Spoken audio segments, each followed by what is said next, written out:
Hey, what's up, everybody? True Boxing here. Thank you for coming back to get hit with the truth. So today we're doing the fantasy heavyweight tournament rankings, as we are looking at my number 22 heavyweight of this millennium, the former WBA regular champion, secondary champ, Daniel Dubois of the United Kingdom. Now, before we get into that, if you could smash the like button, leave a comment, or subscribe to the channel, I really do appreciate any and all support that I can get as I continue to build my channel. So, Daniel Dubois. Daniel Dubois from the United Kingdom, sharp, tough fighter, young guy. When he debuted back in 2017, and was undefeated and was rolling pretty much all the way through. Then 2018, he defeated Kevin Johnson, who's a former world title challenger.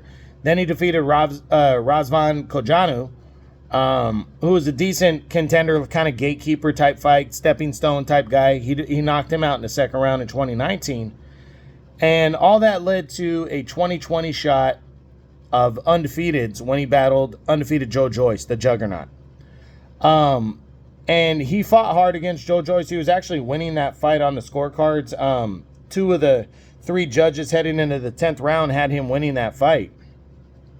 But Joe Joyce and his body punching was too much as he stopped Dubois and handed him the first defeat of his career.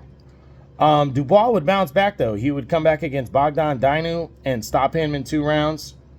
And then just 2 fights later, in June of 2022, he got a WBA regular title shot against undefeated American heavyweight Trevor Bryan. Trevor Bryan was a Don King heavyweight, hadn't really been tested. And he was the regular champ, the secondary champ of the WBA. And Daniel Dubois went in there and beat his ass. Daniel Dubois scored a vicious 4th-round knockout victory over Trevor Bryan to become the secondary WBA heavyweight champion. He returned 6 months later in December of 2022 and made the first defense of his belt against Kevin Lerena, the former cruiserweight contender. Kevin Lerena would put Dubois down 3 times in the first round and almost stop him.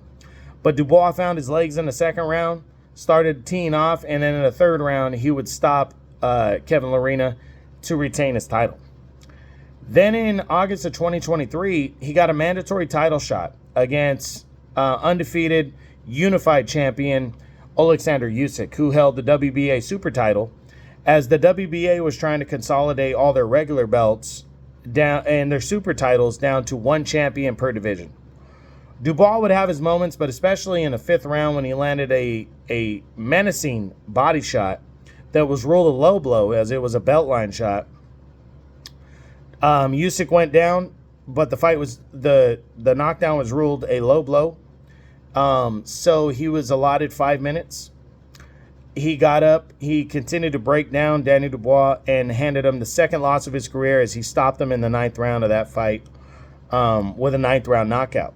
That fight, he would lose his WBA regular belt, but a lot of people still speak of that fight as controversial, myself included. I thought it was like a football play.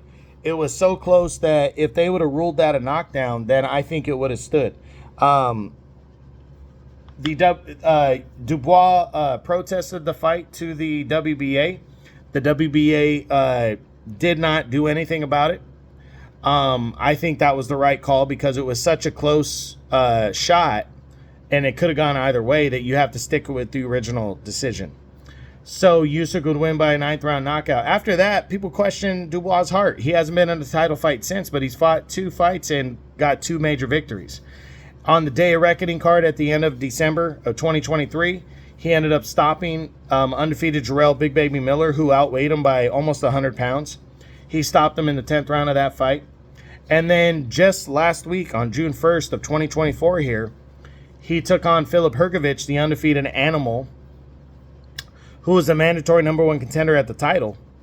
And he ended up stopping Filip Hrgović in the 8th round of that fight impressively, and is in the mix to fight for the title again in September against Anthony Joshua. We don't know if the IBF's going to decide that. But overall, Daniel Dubois, 6'5" heavyweight, finishes at, he was a secondary world champion, so you can consider him legit or not. Technically, us fans have legitimized the WBA regular belt because and the writers, because they have recognized the superstar regular champions as champions of those divisions. So Danny Dubois, I included him in because he did win a secondary title, but it was deemed legitimate. And Danny Dubois, I think, has a ton of talent. I think he's only going to get better. If we do a tournament by 2030, interactive tournament, Danny Dubois might be way higher up on this thing, and he might be recognized for more wins, because you can factor in the win over Hrgovic, part of his 24 years here. You can factor that in. Danny Dubois, I've said, is a young, talented boxer, and he has a big heavyweight punch. So for those people that doubt him or question his heart, especially after the Hrgovic win, they're wrong. Look at the two losses. Joe Joyce was rolling, and Danny Dubois was beating him on points before he got stopped. Alexander Usyk is the reason we're doing this heavyweight tournament, because he's the first undisputed heavyweight champion in the last 24 and a half years since Lennox Lewis accomplished that feat back in November of 1999. So he went in there and he had his moments against him and scored a vicious body shot that was deemed a low blow, but it was very close. And, that could have went the other way. So Danny Dubois, very accomplished, very good fighter. Very interested to see who he fights in the first round and if he can pull off the victory. So that's it. That's what I got. That's my number 22 heavyweight for my fantasy interactive heavyweight tournament. I hope you enjoyed the video. If you did, smash the like button, leave a comment, or subscribe to the channel. I appreciate any and all support. This is True Boxing. You've been hit with the truth.